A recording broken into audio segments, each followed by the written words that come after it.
누가복음 3장 7절로 9절 말씀까지 우리 석절을 다 같이 함께 읽습니다. 요한이 세례받으러 나오는 무리에게 이르되 독사의 자식들아 누가 너희에게 일러 장차 올 진노를 피하라 하더냐. 그러므로 회개에 합당한 열매를 맺고 속으로 아브라함이 우리 조상이라 말하지 말라. 내가 너희에게 이르노니 하나님이 능히 이 돌들로도 아브라함의 자손이 되게 하시리라. 이미 도끼가 나무 뿌리에 놓였으니 좋은 열매 맺지 아니하는 나무마다 찍혀 불에 던져지리라. 비즈니스 용어에 스크루지 효과라는 단어가 있습니다. 찰스 디킨스의 소설 크리스마스 캐롤에 나오는 심술쟁이 스크루지가 자신의 마지막 순간 과거와 현재의 모습을 돌아보고 마음씨 좋은 사람으로 변화된다라는 이야기에서 나온 용어입니다. 그래서 세계에서 제일 부자 중에 하나인 아마존의 창업자인 제프 베조스는 중요한 선택의 순간에 늘 이것을 물었다고 해요. 과연 내 나이가 80이 되었을 때 그때도 이것이 옳은 선택이었는가? 그것을 늘 질문하며 지금의 선택을 했다고 합니다. 우리의 선택, 우리의 미래를 결정하게 될 것이고 우리의 미래, 우리가 과연 하나님 앞에 어떤 모습으로 서게 될 것인가 하는 것이 우리의 삶에 있어서 가장 중요한 평가의 기준일 것입니다. 자, 그렇다면 성도들은 과연 우리의 마지막 날 주님 앞에 설 때에 주님께서 나의 삶을 어떻게 평가하실까라는 질문 속에서 오늘 우리의 삶을 선택하고 결정해야 이 땅에서 그리고 이 한 해도 우리는 제대로 된 삶을 살아갈 수 있게 될 것입니다. 자, 그렇다면 여러분 이 한 해 마지막을 평가하는 그날, 아니 우리가 주님 앞에 서서 우리의 인생의 종말, 아니 세상의 마지막 종말 때에 하나님의 심판대 앞에 섰을 때에 하나님께서는 과연 우리를 무엇으로 평가하시겠느냐 하는 것입니다. 얼마나 돈을 많이 벌었느냐, 그것을 보고 너 참 잘했다, 너 참 충성되었다, 그렇게 평가하시겠느냐 하는 것이지요. 아니면 우리가 사람들에게 얼마나 큰 인정을 받았느냐, 얼마나 인기 있는 삶을 살았느냐, 아니면 얼마나 세상에서 크게 성공하는 그런 인생이 되었느냐, 그것을 가지고 너 참 잘했다, 내가 너를 축복하리라, 이렇게 하나님께서 평가의 기준으로 삼으시겠느냐 하는 것이죠. 결코 그렇지 않을 것입니다. 성경에 나와 있는 가장 중요한 하나님의 평가의 기준은 무엇일까요? 그것은 오늘 본문에 나와 있는 열매라고 우리가 말할 수 있을 것입니다. 열매. 과연 하나님께서 우리에게 말씀하신 대로 어떤 열매 맺는 삶을 살았느냐 하는 것이 하나님의 평가의 기준이 될 것이라는 사실이죠. 오늘 예수님의 선구자인 세례 요한은 죄 사함을 받게 하는 이 세례를 전파하는 사명을 받았습니다. 요한의 사역은 당시 사람들에게 아주 큰 반향을 일으켰고 영향을 미쳤습니다. 마가복음에 보면 온 유대 지방과 예루살렘 사람이 다 나아가 자기 죄를 자복하고 요단강에서 그에게 세례를 받더라, 이렇게 말씀하십니다. 그러니까 모든 유대인들, 예루살렘에 있는 모든 사람들이 이 세례 요한에게 나와서 죄를 자복하고 세례를 받았다, 이렇게 기록하고 있습니다. 자, 그렇다면 이렇게 자신에게 나와서 죄를 회개하고 자복하고 세례를 받았다면 요한은 마땅히 그들을 환영하고 기뻐했을 것 같은데, 그런데 요한은 전혀 다른 반응을 보입니다. 오늘 본문에 보니까 그들을 향해 오히려 독사의 자식들아 라고 심한 욕을 퍼붓습니다. 도대체 이런 황당한 경우가 어디에 있겠습니까? 자신의 죄를 회개하러 세례를 받으러 요한에게 나왔는데 요한은 오히려 그들을 향해 너희는 독사의 자식들이라, 이렇게 그들에게 아주 심한 욕설을 퍼붓고 있는 것입니다. 그것뿐이 아니죠. 세례를 받으러 나온 사람들을 향해 오늘 7절에서 이렇게 말하고 있습니다. 누가 너희에게 일러 장차 올 진노를 피하라 하더냐, 이렇게 말합니다. 그들은 하나님의 진노를 받아 마땅한 자들로 그렇게 예정되어 있는데 도대체 어떤 작자가 그 진노를 피하려면 세례 요한에게 가서 세례를 받으면 된다라고 이렇게 말한 작자가 누구냐, 이런 뜻입니다. 세례 회개하고 세례를 받으러 요한에게 나갔는데 만약 세례 요한으로부터 이런 독서를 들었다고 하면 아마 저 같았으면 절대 요한에게 가지 않았을 것이고 또 세례를 받지 않았을 것입니다. 아니 회개의 세례를 받으러 나오는 자들을 향해 이렇게 욕을 하고 독설을 퍼붓고 저주를 퍼붓고 있는 것이지요. 자, 그렇다면 왜 도대체 회개의 세례를 받으러 나오는 이 모든 예루살렘과 유대 사람들을 향해 요한은 이런 독설을 퍼부었을까 하는 것입니다. 이 문제를 알기 위해서는 이 회개의 세례를 받으러 나오는 사람들이 도대체 어떤 사람들이었는지를 본문을 통해 우리는 확인해 보아야 합니다. 오늘 8절에 보니까 세례 요한이 그렇게 말합니다. 그러므로 회개에 합당한 열매를 맺고 속으로 아브라함이 우리 조상이라 말하지 말라. 그러니까 지금 요한에게 세례를 받으러 나오는 모든 사람들이 마음에 무슨 생각을 하고 있었냐면은 우리는 아브라함의 자손이다. 즉 아브라함이 우리의 조상이다라는 이런 생각을 모두가 다 속으로 가지고 있었다는 것입니다. 다른 식으로 표현한다면 나는 구원받았다. 나는 하나님의 자녀다라는 생각을 갖고 있었다는 것이죠. 이들에게는 하나님께서 아브라함을 택하시고 그 후손을 하나님의 백성으로 삼으셨다는 이 자부심이 그들 모두의 마음과 생각 속에 가득 차 있었던 것이죠. 하지만 세례 요한이 통렬히 오늘 지적하는 것이 바로 그들이 망각하고 있는 한 가지 사실이었습니다. 유대인들은 자신의 혈통이 단순히 아브라함의 후손이라는 이 한 가지 이유로만 자신들은 자동적으로 하나님의 심판을 면할 수 있고 구원받을 수 있다라고 생각을 했던 것이죠. 세례 요한은 그들을 향해 비장한 목소리로 선포합니다. 내가 너희에게 이르노니 하나님이 능히 이 돌들로도 아브라함의 자손이 되게 하시리라. 하나님께서는 생명 없는 이 돌들로도 얼마든지 아브라함의 자손이 되게 하실 수 있는 능력이 있다고 가르치십니다. 유대인들이 그토록 소중히 여기는 혈통은 하나님 앞에서는 아무것도 아니며 의미가 없다는 것이죠. 사실 이사야서 51장에 보면 아브라함의 후손은 돌들에서 나왔다고 그렇게 표현하고 있습니다. 이사야서 51장 1절에 보니까 의를 따르며 여호와를 찾아 구하는 너희는 내게 들을지어다. 너희를 떠낸 반석과 너희를 파낸 우목한 구덩이를 생각하여 보라. 너희 조상 아브라함과 너희를 낳은 사라를 생각하여 보라. 아브라함이 혼자 있을 때 내가 그를 부르고 그에게 복을 주어 창성하게 하였느니라. 즉 하나님께서는 불가능한 아브라함과 사라, 즉 돌과 같은 아브라함과 사라를 하나님께서 부르셨고 그들을 축복하시며 돌과 같이 전혀 가능성이 없었던 그들의 몸에서 이스라엘 민족을 불러내셨다는 것이죠. 그렇게 만들어내셨다는 겁니다. 이것은 전적인 하나님의 은혜입니다. 이것은 마땅히 감사해야 될 일이지 교만의 이유가 되어서는 안 되는 것이죠. 자, 그렇다면 과연 세례 요한이 그들에게 요구하는 것은 무엇인가 하는 것입니다. 오늘 9절에서 이렇게 말씀하시죠. 이미 도끼가 나무 뿌리에 놓였으니 좋은 열매 맺지 아니하는 나무마다 찍혀 불에 던져지리라. 세례 요한은 진정한 아브라함의 자손, 즉 구원받은 하나님의 백성이 되기 위해서는 회개에 합당한 열매를 맺는 사람이 되어야 한다. 그렇게 가르쳐 주십니다. 그저 회개가 아닙니다. 회개에 합당한 열매라는 사실에 우리는 주목해야 합니다. 그러면서 오늘 이제 10절부터 구체적으로 도대체 그 회개에 합당한 열매가 어떤 것이고 무엇인가 하는 것을 설명하지요. 그래서 두 벌 옷 있는 자는 옷이 한 벌도 없는 자, 이것은 속옷을 가리키는데 속옷 두 개를 가지고 있는 사람은 속옷이 하나도 없어서 수치와 부끄러움을 가릴 수 없는 자들에게 나누어 주는 것, 그리고 세리들은 부가된 것 외에는 거두지 않는 것, 그리고 군인들은 자신의 힘과 총, 칼을 가지고 힘없는 사람에게 강탈하지 말고 나라로부터 받는 급료를 족하게 여기는 것, 이것이 바로 회개의 열매다, 이렇게 지적하고 있습니다. 그리고 만약 이 회개에 합당한 열매를 맺지 않는다면 아무리 하나님의 진노를 피하기 위해 하나님 앞에 나와 세례를 10번, 100번 받을지라도 자신이 아브라함의 자손이 아니라 결국 그들은 독사의 자식들이며 또 하나님의 임할 장차 진노를 피할 길이 없을 것이라고 세례 요한은 지적하고 있는 것입니다. 아니 이미 하나님의 심판은 시작되었다고 말씀하시지요. 이미 도끼가 나무 뿌리에 놓였다고 합니다. 그래서 열매 맺지 않는 나무는 찍어 불에 던질 것이다 말씀하십니다. 예수님도 같은 말씀을 하셨습니다. 누가복음 13장에 보면 한 사람이 무화과 나무를 포도원에 심었습니다.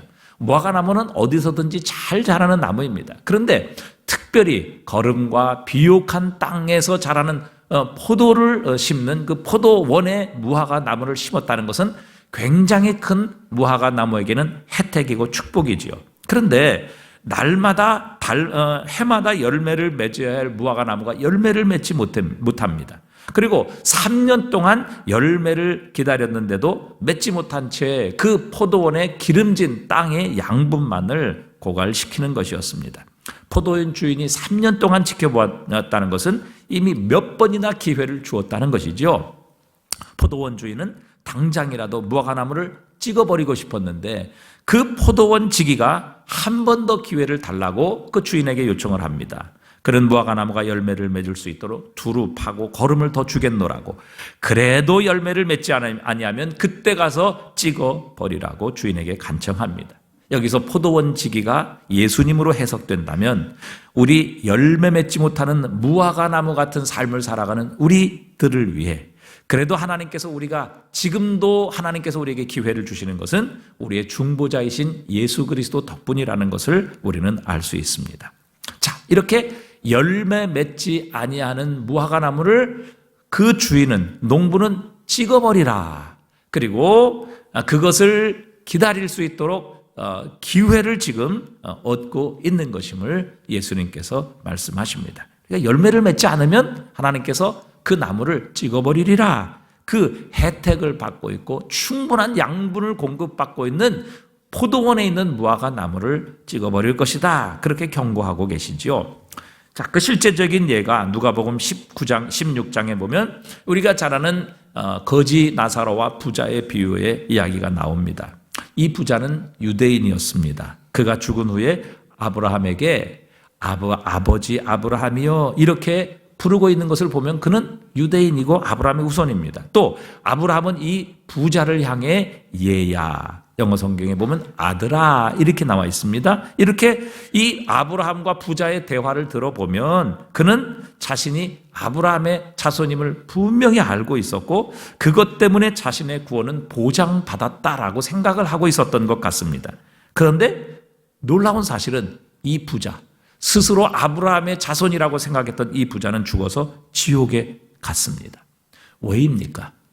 여러분, 성경에서는 이 부자가 믿음이 없기 때문에 지옥에 갔다 이런 말씀을 기록해 놓고 있지 않습니다. 그는 자신이 아브라함의 자손이라고 생각했지만 자신의 집 문 앞에서 죽어가는 거지 나사로를 향해 자비를 베풀지 않으며 긍휼을 베풀지 않는 삶을 통해 그의 아브라함의 후손이라는 특권과 축복에 대한 열매가 없었기 때문입니다. 결국 부자는 세상에서 살 때는 아브라함의 자손으로 살았지만 내세에서는 아브라함의 자손이 되지 못하고 결국 지옥에 들어가게 되었지요. 그러나 이 정반대의 이야기가 누가복음 19장의 삭개오의 이야기에서 나옵니다. 이 삭개오는 세리장입니다. 유대인들에게는 매국노와 같은 존재이죠. 그리고 늘 세금을 걷기 위해서 이방인들을 접촉해야 되기 때문에 정결법으로 유대인들에게는 부정한 더러운 죄인이었습니다. 그래서 아무도 삭개오와 접촉하거나 삭개오를 상대해 주는 사람이 없었던 것이지요. 하지만 예수님께서 삭개오를 부르시고 그의 집에 들어가서 그와 함께 식탁의 교제를 나누어 주십니다. 그리고 삭개오를 향해 오늘 구원이 이 집에 이르렀노라 라고 선포하십니다. 예수님께서 이르시되 누가복음 19장 9절에 보면 예수께서 이르시되 오늘 구원이 이 집에 이르렀으니 이 사람도 아브라함의 자손이미로다. 누구의 자손이라고요? 아브라함의 자손이라고 예수님께서 이 삭개오를 향해 선포하고 계십니다. 아니, 스스로 아브라함의 후손이고 부자로 살았던 이 부자는 결국 스스로 아브라함의 후손이라 자손이라 이렇게 생각하며 이 땅에서 살았는데 결국 지옥에 들어가게 되었고, 유대인들이 저건 더러운 죄인이야, 저건 매국노야, 어느 누구도 상종하지 않았던 이 삭개오를 향해서 예수님께서는 오늘 구원이 이 집에 이르렀으며 이 삭개오가 아브라함의 자손이미로다, 주님께서 그렇게 친히 선포해 주십니다. 그러니까 스스로 아브라함의 자손임을 자부했던 부자는 죽어서 지옥에 가고, 아브라함의 자손들에게 죄인으로 불렸던 삭개오는 구원받은 백성을 뜻하는 아브라함의 자손이 되었습니다. 무엇 때문입니까? 그것은 바로 삭개오가 맺었던 합당한 회개의 열매 때문이었습니다. 그는 자신을 만나 주시고 자신 같은 죄인을 찾아와 주시고 또 자신 같은 죄인과 교제를 나누어 주시는 이 주님의 놀라운 은혜에 감사해서 자신의 소유의 절반을 가난한 사람들에게 나누어 줄 것이다, 그렇게 선포합니다. 또 누구의 것을 속여서 빼앗은 일이 있으면 율법에 의하면 한 20%만 더해서 주면 됐는데 그는 400%, 4배나 보상하겠습니다, 이렇게 다짐합니다. 그러니까 삭개오의 회개는 단지 입술의 회개가 아니었다는 것이죠. 그저 입술로 회개하고 세례 받음으로 자신의 모든 죄가 용서받았다, 나는 아브라함의 자손이다 라고 그렇게 인정하고 여겼던 사람들의 생각과 전혀 다른 회개에 합당한 무엇을 맺었어요? 열매를 맺었다는 사실입니다. 예수님께서는 거짓 선지자를 구별하는 기준도 그들의 말이 아니라 바로 그들의 열매라고 말씀하십니다. 마태복음 7장 17절입니다. 우리 함께 다 같이 읽어보겠습니다. 이와 같이 좋은 나무마다 아름다운 열매를 맺고 못된 나무가 나쁜 열매를 맺나니 좋은 나무가 나쁜 열매를 맺을 수 없고 못된 나무가 아름다운 열매를 맺을 수 없느니라. 아름다운 열매를 맺지 아니하는 나무마다 지켜 불에 던져지느니라. 이러므로 그들의 무엇으로 그들을 알아요? 열매로 그들을 알아요. 그들의 입술로 아는 것이 아니라 열매로 알리라. 21절입니다. 나더러 주여 주여 하는 자마다 다 천국에 들어갈 것이 아니요 다만 하늘에 계신 내 아버지의 뜻대로 행하는 자라야 들어가리라. 여러분, 열매로 그들을 알리라. 나더러 주여 주여 하는 자마다 다 천국에 들어갈 것이 아니다. 주님은 분명하게 말씀하십니다. 여러분, 예수님을 주여 주여라고 부른다면 그는 주님을 알고 있다는 얘기죠. 주님을 믿고 있다는 이야기입니다. 그 앞절에 보면 이것은 거짓 선지자들을 구별하는 내용이거든요. 그들은요, 주님의 이름으로 귀신도 쫓아냅니다. 방언도 합니다. 예언도 합니다. 권능도 행하는 자들이었습니다. 그런데 주님께서 그들을 향해 뭐라고 말씀하시는가 하면 나더러 주여 주여 하는 자마다 천국에 다 들어갈 것이 아니요 다만 하늘에 계신 내 아버지의 뜻대로 행하는 자라야 들어가리라 말씀하십니다. 그러니까 여러분, 이 사람들은요, 한마디로 능력과 열심을 갖춘 신자들입니다. 그런데 예수님께서는 최후의 심판 때 그들을 향해서 내가 너희를 도무지 알지 못하니 불법을 행하는 자들아 내게서 떠나가라, 이렇게 선포하십니다. 이런 판결을 내리시는 거죠. 그들은 주여 주여 말하는 자들이었지만 결코 하나님의 뜻대로 순종하고 살아가는 자들은 아니었던 것입니다. 우리가 예수님을 알고 예수님의 이름으로 설교하고 예수님의 이름으로 귀신을 쫓아내고 아무리 예수님의 이름으로 병을 고쳐줄진다 할지라도, 이런 능력이 우리에게 있을지라도 우리가 주님의 뜻대로 살지 않으면 하나님 나라의 천국에 들어가지 못하리라 주님이 선포하시는 겁니다. 아이고 목사님, 그건 율법주의 아닙니까? 우리는 믿으면 구원받지요. 뭐 하나님의 뜻대로 행해야 구원을 받습니까? 맞습니다. 여러분, 올바른 믿음에는 반드시 순종과 열매가 따르는 것입니다. 여러분, 우리의 믿음이 진짜 믿음인가 무엇을 통해 확인할 수 있습니까? 그 열매로 알리라 주님 말씀하십니다. 주여 주여 이렇게 부른다고 해서, 주님의 이름을 부른다고 해서 그것이 그 사람의 믿음의 열매가 아니라 다만 아버지의 뜻대로 행하는 자라야 천국에 들어갈 것이고, 그것이야말로 그들이 가지고 있는 주님을 향한 진짜 믿음이라고 주님은 우리에게 말씀하십니다. 물론 행위가 없어도 구원받는 사람이 있습니다. 어떤 사람일까요? 믿자마자 죽는 사람입니다. 십자가에서 예수님을 믿고 구원받은 강도 같은 사람이죠. 여러분, 이런 사람은 행위가 없는 것이 아니라 사실 행동할 시간이 없었을 뿐입니다. 그러기에 우리에게 진짜 믿음이 있다, 그것은 바로 우리의 삶의 열매를 통해 그 사람의 믿음이 증명돼야 하는 것입니다. 야고보서에서도 행함이 없는 믿음 그 자체는 죽은 것이니라. 죽은 믿음 가지고 우리가 어떻게 구원을 받을 수 있겠습니까? 그렇기 때문에 여러분, 믿음이라는 것은 단지 우리의 입술로 주여 주여 부르는 것이 아니죠. 단지 정말 예수 그리스도가 이 땅에 우리의 구주로 오신 하나님의 아들임을 그저 우리가 인정하는 것이 아닙니다. 진짜 믿음은요, 그것을 믿고 그것을 우리의 삶의 열매로 증명하며 또 순종하고 섬기는 것입니다. 야고보서 2장에 보면요, 하나님이 한 분이시라는 것을 우리보다 더 잘 알고 떨고 인정하는 게 누구입니까? 사탄입니다. 귀신입니다. 마귀입니다. 그러나 그들은 무엇을 하지 않습니까? 그들은 하나님 앞에 순종하고 섬기지 않습니다. 여러분, 하나님을 인정하는 것은요, 사탄이나 우리나 똑같습니다. 그런데 사탄과 우리의 차이가 무엇입니까? 사탄은요, 하나님을 인정하지만 하나님을 대적하는 존재들입니다. 여러분, 하나님을 믿는 자들은 바로 하나님을 믿고 순종하는 자들입니다. 아모스서 5장 4절에서 6절까지 이렇게 말씀하십니다. 우리 한번 같이 읽어보겠습니다. 여호와께서 이스라엘 족속에게 이와 같이 말씀하시기를 너희는 나를 찾으라 그리하면 살리라. 베델을 찾지 말며 길갈로 들어가지 말며 브엘세바로도 나아가지 말라. 길갈은 반드시 사로잡히겠고 베델은 비참하게 될 것임이라 하셨나니 너희는 여호와를 찾으라 그리하면 살리라. 그렇지 않으면 그가 불같이 요셉의 집에 임하여 멸하시리니 베델에서 그 불을 끌 자가 없으리라. 아멘. 여러분, 여기서 말하는 베델, 길갈, 브엘세바, 여기는요 하나님의 성소가 있었던 자리입니다. 여기에서는 하나님께 예배드리는 제단이 있었던 곳이에요. 그런데 우상을 섬기는 곳이 아니라 하나님을 섬기는, 하나님을 예배하고 제사하는 베델을 찾고 길갈을 찾고 브엘세바를 찾았는데 하나님께서는 그들로 하여금 거기를 찾지 말라 이렇게 말씀하십니다. 거기를 가지 말고 하나님께로 오라 이렇게 말씀하십니다. 그러니까 이 말씀은 우리가 하나님께 예배드리러 교회에 갔는데 하나님께서는 자꾸 교회에 오는 것이 아니라 하나님께 오라 이렇게 말씀하시는 것과 같습니다. 왜 그렇습니까? 여러분, 그들은 베델에 가서 제사를 드립니다. 브엘세바, 길갈에 가서 하나님께 제물을 드리고 제사를 드립니다. 그런데 그들은 진짜 하나님을 찾는 것이 아니라 자기를 찾았다는 것이죠. 자신의 욕심을 따라 형식적인 종교 의식만 행했지 그들의 삶에는 결코 하나님을 사랑하고 하나님의 은혜를 믿음으로 말미암아 그들의 삶에 맺는 열매는 전혀 없었던 것입니다.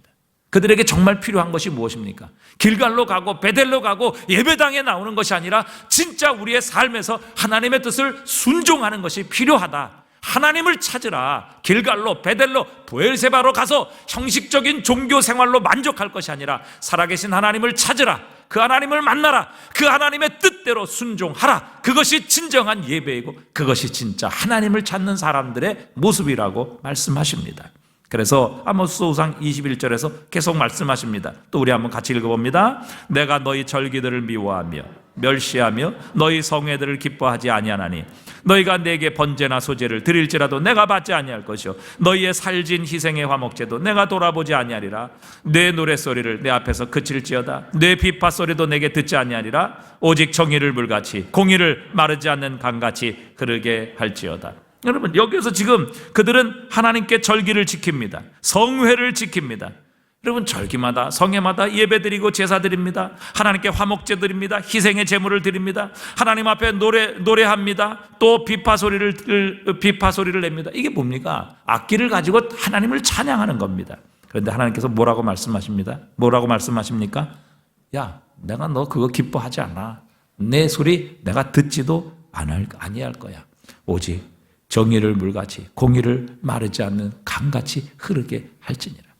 너희가 삶에서는 뇌물받고 거짓말하고 다른 사람 착취하고 죄를 범하고 내 욕심대로 살면서 하나님 앞에 나와 아무리 절기를 지키고 아무리 소와 양의 희생을 잡아 아무리 좋은 악기를 가지고 하나님을 찬양한다 할지라도 나는 그거 기뻐하지 않고 나는 듣지도 않을 것이며 나는 그것을 결코 받지 않을 거야. 그렇게 말씀하시는 겁니다.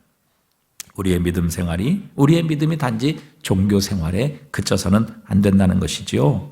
교회에 나오는 것만 하나님을 찾는 것이 아니라 우리의 모든 삶의 영역에서 진정 하나님의 뜻에 순종하는 삶, 그것이 진짜 하나님께 드려지는 예배이며 우리의 믿음의 열매라고 하나님은 가르쳐 주십니다. 마지막으로 어떤 청년 목사님으로부터 들은 이야기입니다. 지리산을 한 3일 정도 종주하며 수련회를 가졌는데 아주 죽도록 고생을 했다고 합니다. 그런데 그분이 받은 충격은 뭐냐면, 야, 이게 믿음이라는 게 참 별로 쓸데가 없다라는 것을 느꼈다는 것입니다. 한 50명의 청년이 산에 올랐는데, 여러분 3일 동안 등산을 하려고 하니까 또 산에서 자려고 하니까 얼마나 짐이 많았겠습니까? 개인적인 짐도 많았는데 거기에다가 수련회를 가니까 공통짐도 많이 있었겠지요. 그래서 일부 청년들은 배낭을 둘씩 짊어지고 다녔습니다. 아침마다 짐을 쌀 때에 이 공동짐이 문제가 되었습니다. 그런데 철야기도 때 울며 불며 기도하는 아주 건강한 남자 청년이 힘들어하는 청년으로부터 돗자리 하나를 배낭에 넣어달라는 부탁을 받았습니다. 그런데 냉정하게 자신의 짐도 무겁다고 거절을 하더라는 것이었습니다. 그래서 이분이 이 모습을 보고 충격을 받았습니다. 근데 반면에 수련회에서 정말 도움이 된 사람은 교회에 몇 주 나오지 않은 청년이었다는 겁니다. 이들은 교회에 나온 지 얼마 안 돼서 수련회를 갈까 말까 망설이다가 겨우 설득해서 이제 따라왔는데, 이제 등산의 베테랑일 뿐만 아니라 가장 희생적으로 모든 사람들의 어려움과 짐들을 도와주었다는 것입니다. 힘든 상황이 되니까 교회에서 열심히 봉사하는 사람들은 가벼운 짐만 챙기고, 정말 새로 나온 젊은 그 청년들이 오히려 헌신적으로 서로를 돕는 모습을 보고, 정말 믿음이 뭔지, 그렇게 하나님 앞에 나와서 울고 불고 기도하고 그렇게 부르짖는 게 과연 진짜 무슨 의미가 있는지, 그런 회의를 느꼈다고 합니다. 또 이런 일도 있었다고 합니다. 공동짐을 지거나 특별히 무거운 짐을 지고 가는 사람이 있어도 청년들이 자기 게 힘드니까 다른 사람들의 무거운 짐들을 나누지 않았습니다. 다들 너무 힘들었기 때문이죠. 그래서 결국 이제 목사님이 그 짐을 지었습니다. 그랬더니 어떻게 됐는지 아십니까? 금방 청년들이 달려와서 목사님 그 짐 절 주십시오, 이렇게 뺏어가다시피 목사님의 짐을 다 받아가는 것이었습니다. 그래서 나중에는 그것을 알고 목사님이 걱정을 안 했다고 합니다. 누가 힘들면 목사님이 다 짐을 짊어지는 겁니다. 그러면 누군가 금방 와서 다 그 목사님의 짐을 다 받아갔기 때문입니다. 여러분, 왜 이 청년들은 다른 힘들어하는 청년 도와주지 않고 목사님은 도와주었을까요? 여러분, 이것이 우리 그리스도인의 신앙의 모습을 단적으로 보여주고 있는 것은 아닙니까? 우리는 좋아하는 사람, 나에게 도움이 되는 사람, 존경하는 사람은 잘 도와줍니다. 그러나 보잘것없는 사람, 또 나에게 별로 유익이 되지 않는 사람, 내가 별로 좋아하지 않는 사람, 이런 사람은요, 우리는 잘 거들떠보지도 않지요. 여러분, 사실 삶에서 누구를 더 많이 대접하십니까? 집안의 어른, 거래처 사장님, 직장 상사, 여러분 훨씬 많이 대접하시지요? 물론 좋은 일입니다. 그러나 여러분, 가난하고 쪼들리는 사람, 힘든 사람, 여러분 얼마나 대접하고 사십니까? 여러분, 우리는 누구에게 과연 부조를 많이 하고 계십니까? 친구나 권력 있는 사람, 나에게 영향력 있는 사람입니까? 아니면 아무도 알아주지 않는 연약한 이웃, 가난한 우리의 형제 자매들입니까? 그런데 주님께서는 충격적인 말씀을 하십니다. 마지막 날에 지극히 작은 자 하나에게 한 것이 곧 나에게 한 것이니라, 이렇게 칭찬하시며 예수님께서 그들을 향해 자신이 대접받은 것으로 그렇게 여기시고 그들을 축복하시는 마지막 심판의 모습을 우리에게 말씀하고 계십니다. 2023년 새해가 밝았습니다. 2023년 이 한 해 우리의 삶을 돌아보며 과연 우리는 무엇으로 하나님 앞에 칭찬받으며 평가받게 될 것인가? 그것은 바로 회개가 아니라, 회개의 세례 받는 것이 아니라 회개에 합당한 열매 맺는 삶을 통해 우리는 구원을 확신하고 또 하나님께서 주시는 칭찬과 상급을 받을 수 있는 존재임을 다시 한번 하나님께서는 우리에게 말씀하고 계십니다. 나더러 주여 주여 하는 자가 천국에 들어갈 것이 아니라 다만 하늘에 계신 내 아버지의 뜻대로 행하는 자라야 들어가리라. 무엇보다 이 한 해 하나님께서 가장 기뻐하시는 생명을 살리는 일에 우리가 함께 순종의 열매를 맺게 될 때에 여러분, 우리는 하나님 앞에 천국 백성임을 증명하게 될 것이며 또 하나님께서 우리의 삶에 함께 하시는 것을 우리는 경험하게 하실 것입니다. 우리는 이미 그리스도 예수라는 포도나무에 붙어 있는 가지입니다. 주님은 지금도 우리에게 생명과 양분을 공급하고 계십니다. 중요한 것은 그 주님의 생명과 양분을 지금도 공급받으면서 우리는 그 포도나무에 붙어 있는 가지로서 어떤 열매를 맺느냐, 하는 것이 하나님께서 우리를 향해 평가하시는 기준이 될 것이라는 사실입니다. 주여 주여 하는 자가 천국에 들어갈 것이 아니라 다만 하늘에 계신 내 아버지의 뜻대로 행하는 자라야 들어가리라. 2023년 한 해 하나님 기뻐하시고 하나님께서 평가하시는 모든 것의 기준이 되는 열매 맺는 삶을 사랑하시는 한 해가 되실 수 있기를 주님의 이름으로 축복합니다.